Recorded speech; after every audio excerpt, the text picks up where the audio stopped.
How's it going, everybody? Welcome back to another video with your host, Rising Oblivion. This video is a little bit different. It's a more of a tutorial type of video, but I know a lot of you had seen that there are some new things here, new innovations that they now have for the Demon Fusions, but also that they have the whole Essence system with Essence Affinities and Essence Skills. So we're going to be going over those three different things, these new innovations that they have now for how you get skills in this game, and for how they carry over different skills to other demons and Nahabino himself as well. There's a couple different things we can kind of go over here with these new innovations, and honestly I think this is one of the best quality of life things that they have ever done for a MiG 10 game, especially the demon reverse compendium stuff. And the compendium in general is much easier to go through. I think with this game you don't even really need to look up stuff in order to fuse demons. I talked about that in my first impressions video, and I really do mean that. So let's go over this stuff, and let's start off first with the Demon Compendium and the Demon Fusions,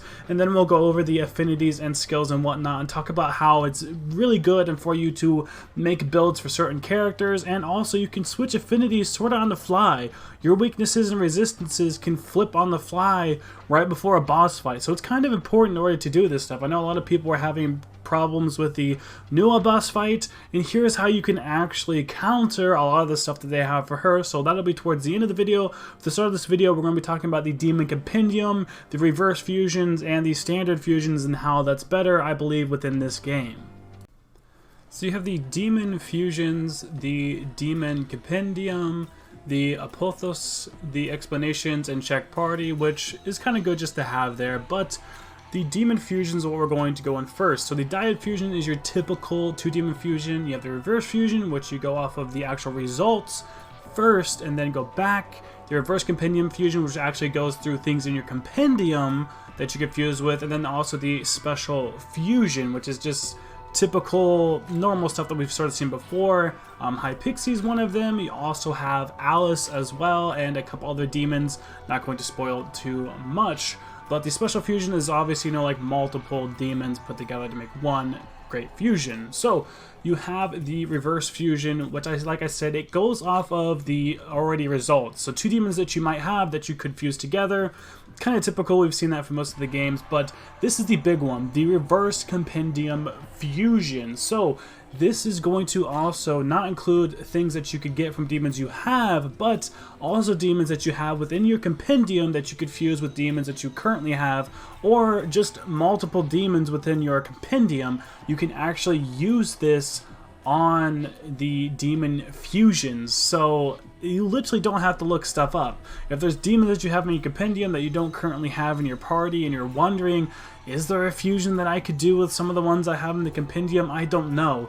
You don't just have to keep trying a bunch of different things. It'll show you every single combination possible, and you can see on the screen there's a lot for this current one. There is a ton of different combinations that you can use for this, so that means there's multiple skills that you could be picking from multiple different demons that you could be using to get a certain fusion. So let's say you want to have a certain skill set, you can have that certain skill set based off of the demons that you're going to be fusing to create that demon for. So you have a ton of different selections and a ton of different demons that you could be sort of collaborating for. And it also includes not only the ones in your compendium, but also ones that you might have in your party. So you don't have to spend a bunch of money. Maybe you only need to buy one demon.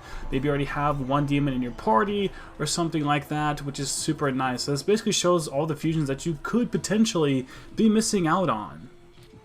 So the new selection that you see here, the Apotheosis, is the new one that is going to be dealing with the Miracles and also the Essence Fusion. So there are two different things. With the Miracles, you have to use Glory and spin that there. With the Essence Fusions, you would take essences from other demons, which allow you to inherit certain skills. So this isn't a Demon Fusion type thing, it's something different.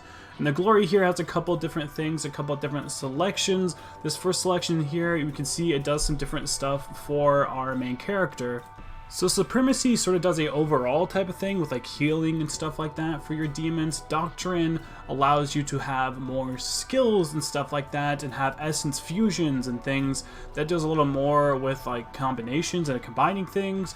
Awaken is actually your stock of your demons, skills of your demons, and skills in Nahabino allow you to have more of some things. So this Awakening sort of gives you just basically a larger amount of different types of things, and there's a couple different things there that I won't try to spoil. And Cosmos is the last one. This one has to deal with your character's potentials, so your ability to have stronger fire attacks, ice attacks, electric. There's also light, dark, and almighty in here as well, and also recovery and support. So that's going to deal with your different things like being able to, you know, have better healing abilities, have better combat abilities, hold more skills, hold more demons, stuff like that. So all the glory that you find throughout the game, this is where you're going to actually allocate those different types of things and use that for your character.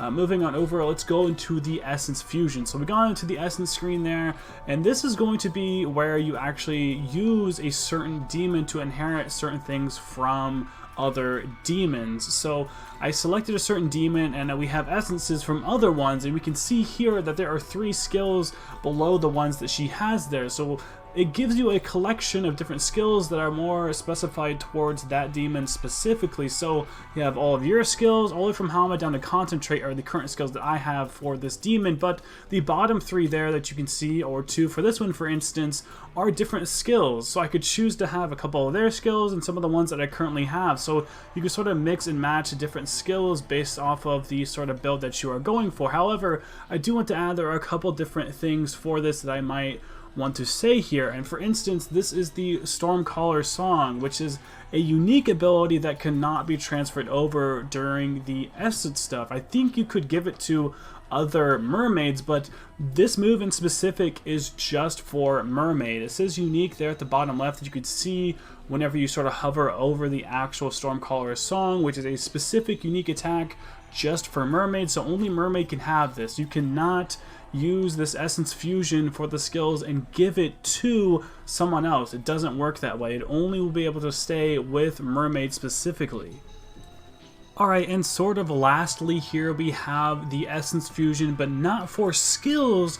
This is going to be for the actual attributes that are going to be on your characters. So this is going to actually be your character's affinities, so your resistances and whatnot. So you can see whenever you have the essences of these different demon heroes, you can choose to inherit their skills, or if you don't necessarily want their skills, but let's say they have some good stuff that they are resistant to, you can then choose to have that stuff instead. So this will actually change Nahabino's or one of the other demons flat out resistances. So you actually get to pick. So you see skills or affinities. You click on affinities and you will notice that the actual stats on Nahabino there has changed. You can use this for other demons if you want to as well. So Incubus has the exclamation point there on lightning, which means he is going to be hurt from lightning, but he has the half a shield, which means that he resists wind, and we can give that resistances over to Nahabino if we wanted to have that. So let's say you're going into a boss fight, they do a lot of wind attacks, Nua for instance, a lot of people are having a hard time with that. You can put that on specifically, and then you will have a resistance to that. A full shield means that you are null to those attacks, and I believe there's also a symbol as well for repelling those attacks, and there's also some other stuff. You can see the 3 notches there for things like charm and also poison. Those can also be things that you can repel or be weak against. I think currently I had it to where I was actually weak to poison or weak to charm, but I was actually resistant to poison. So you can have different things there. The exclamation point means you are weak to that. You can be looking at a demon as well and see if they have the exclamation point. That means they are also weak to that element as well. The half shield just means you're resistant, so you'll do less damage to that certain demon if you hit it with that element, and you will also do have less damage put onto you if you have that as well. And then the full shield, like I said, is null, and then there is one that actually repels it as well. I couldn't find footage for that, but it's pretty easy to see when you see it there. And then you also have the things like charm, poison, confusion, stuff like that. Those can also be weaknesses or also be things that you absorb as well, and you can choose to either have, you know, weaknesses against them, or you can choose to not have that. There's never really anything that gives you, I don't know, like pure just everything is good. You eventually end up having to be weak to a couple different things. I'm not going to spoil stuff. There are better ones later in the game. I tried to not spoil a lot of things within this footage. I know there's miracles that you do get earlier on, so this is very early game material, so there's not a lot of stuff that is spoiled here. The mermaid song was probably the only thing there, but it's very, very early on in the game in terms of unique abilities. I tried to hide a lot of spoiler-ish stuff in this video, and before we close up here, I got something really cool I wanted to show you. During this entire video, you've been hearing actually a unique song that you hear when you go into the world of shadows. If you actually wait until a full moon, so you can try and run around a lot until you end up getting to the point where you've ran around to a full moon. If you get to a full moon, then go into the world of shadows. No spoilers, I'm not going to say anything that kind of happens when you do this, but if you go into there during a full moon, the song actually changes up a little bit. And Sophia even actually acknowledges the fact that it is a full moon. So you might want to check that out, give that a shot, hear the unique song that's in there. I think the track that plays during a full moon is a better track than just the regular one. SMT3 also did this. I think SMT4 and some of the other games might have also done something like this as well. In P5, it actually didn't have a moon type of thing, but there were certain different lockdowns and stuff like that that would actually change during these fusion phases. So your actual fusions and stuff like that can potentially be altered based off of the full moon. I don't know the full extent to this, but I do know a different song plays. Would be cool to kind of check out, maybe see if you can do anything else during the full moon. But I think that's going to be it, guys. Hopefully this cleared some stuff up. So the essences can change your skills, or it can change your resistances, or I think your affinities is what it's called. That can do that. And you also have the reverse compendium. Let me know, do you think this reverse compendium is too much? Because I know a lot of people thought that the cool thing behind Shin Megami Tensei was taking two demons, fusing them together, and not really knowing what they looked like when they came out. I think a lot of people by now know what most demons look like, but some newer demons and things like that, and players who haven't seen every single demon, this could be something that is kind of spoiled for them because they already kind of see the end result and what they look like and stuff like that. But let me know, is that a little too spoilery? Do you think that's a little too much? Do you think that the people should have to keep, you know, fusioning again and again and again and again to get a certain demon, or do you think they have to look it up? I think if you're a person who doesn't like to know that kind of stuff, you could just not look at it, but it's in the game. It's a little bit tempting. You kind of want to look at it because it is there. It's so helpful.